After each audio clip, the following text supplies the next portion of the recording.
you ever find that your landscape photos lack a little bit of emotional depth? Well, you might want to try your hand at abstract landscape photography. In the late 19th century, the Impressionist movement was alive and well, with artists like Monet creating pieces that were rooted in an emotional connection versus documentary and realism. But as much as I love painting as a medium, it was never really my strong suit. But there are some ways that we can explore this type of genre through photography, so we're going to take you through a little photo walk where we're trying out some new concepts for abstract landscape photography. I mean, it kind of feels like in the in-between season with fall spring happening, we're in a little bit of a landscape photography rut. And hey, maybe some of these concepts will also apply to spring once it's saturated with colors around every corner.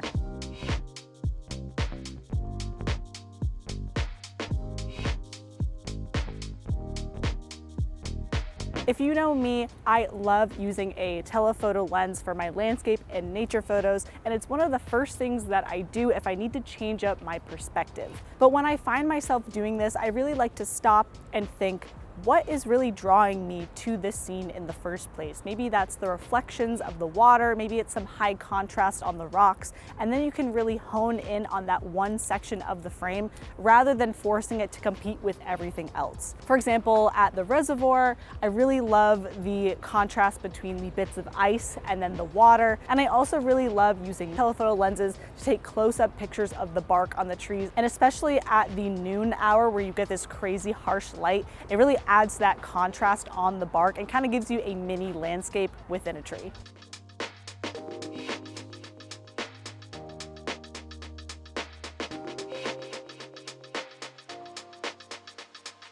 So one technique that I really wanted to try on this photo walk is using slow shutter speeds, but not in the way that you would typically expect. Usually when we think slow shutter speed plus landscape, we're thinking of a way to slow down water in, say, like a waterfall or even in a lake to make it super glassy. And yes, that is a really classic way to really elevate your landscape photos, but I wanted to try our hand at using slow shutter speed plus a little bit of camera movement to create a painterly effect across the whole image where it's really blurring all of the colors together. And one thing that I really loved during this process is you can really play with how long or short the exposure is and with your movements to create either this incredibly blurred effect, but you can also do something like a 1 to 2 second exposure and almost create a double exposure when you linger on two sections of your location for 1 or half a second. And you can really explore this in so many different ways, and it really opened my eyes to some different ways that you can shoot landscapes in a place that I've been to so many times.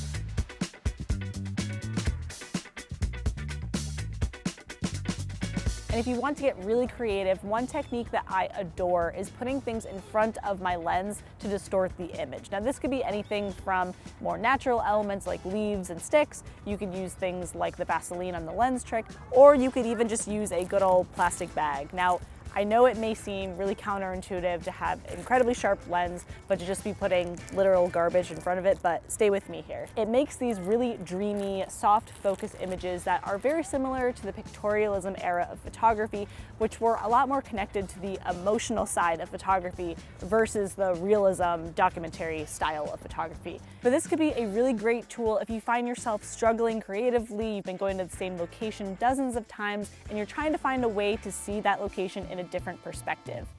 But let me know, how do you get out of your photography ruts in the comments below. I'm Sam with B&H, and I'll see you next time.